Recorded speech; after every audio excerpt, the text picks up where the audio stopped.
What's up, Dokos? It's Trent, aka TradeMark here, and the Call of Duty Ghosts multiplayer reveal event is happening right now, and as per usual, the live stream has caused thousands of people to become overtly supportive and excited for it. But before you get too out of control, here is my top 5 reasons that I think Call of Duty Ghosts is going to suck. Number 5. New game types can be a lot of fun. Hardpoint was my favorite game type in Black Ops 2, and Kill Confirmed was one of my favorites in Modern Warfare 3. But now they've removed both Hardpoint and Capture the Flag from the game, probably to prevent too much player segmenting. But the issue with Call of Duty is that they have an archaic matchmaking system that is pairing players up. They need to have a customizable matchmaking system where you select which game types you like and which ones you do not, and then the game automatically goes out and finds a game which fits your criteria. And it uses your connection to find the best connection for where you are located. This would enable a developer to include as many game types as they want in a game without worrying about segmenting the player base. Number 4. One thing that Infinity Ward should have learned from Modern Warfare 2 is that allowing streaks to stack makes it painfully easy for campers and passive players to earn nukes and high kill streaks. When most people get a nuke, they aren't getting 25 kills in a row. They get 7 kills in a row and they get a Harrier Strike. Then they call that Harrier Strike in, and that usually gets them 4 kills for a Chopper Gunner or AC-130, and then that takes them all the way to their nuke or very close to it.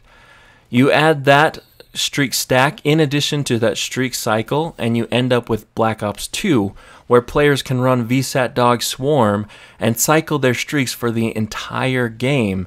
And that leads to very boring gameplay where people aren't even playing the game anymore, they're just relying on their streaks to do everything for them.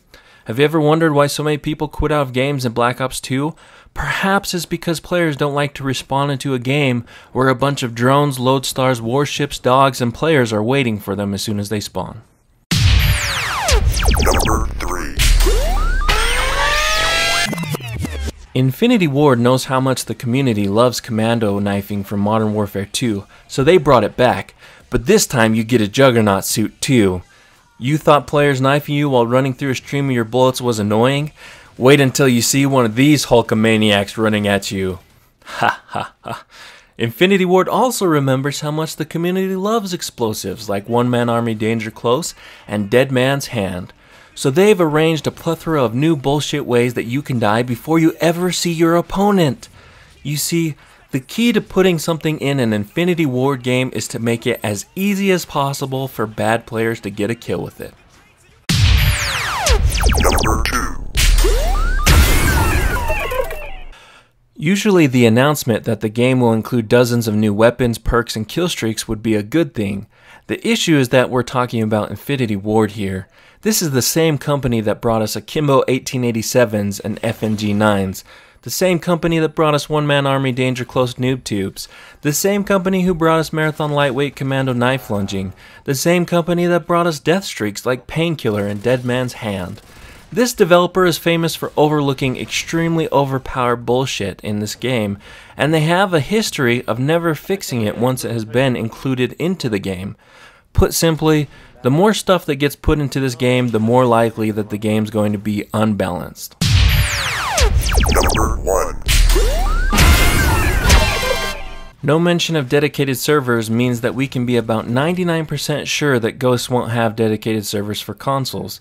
It is possible that next-gen consoles have that feature added, but I wouldn't bet on it. And having dedicated servers doesn't even fix all of the issues that exist within the poor networking in Call of Duty. The speed at which Call of Duty is played means that the outcome of gunfights is decided within fractions of a second. And the game is based on an engine that is over a decade old, and no noticeable improvements have been added to the networking aside from maybe host migration since Call of Duty 4.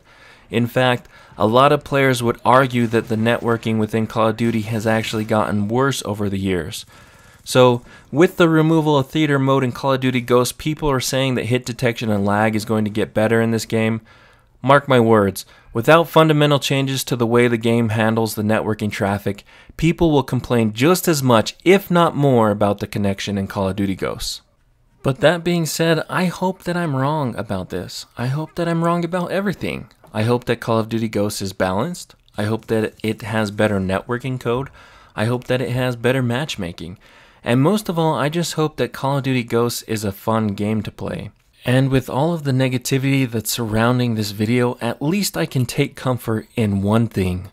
The one thing that both the developers and I agree with that they showcased in the multiplayer trailer. It's always the bitches using sniper rifles in destructible environments to get kills.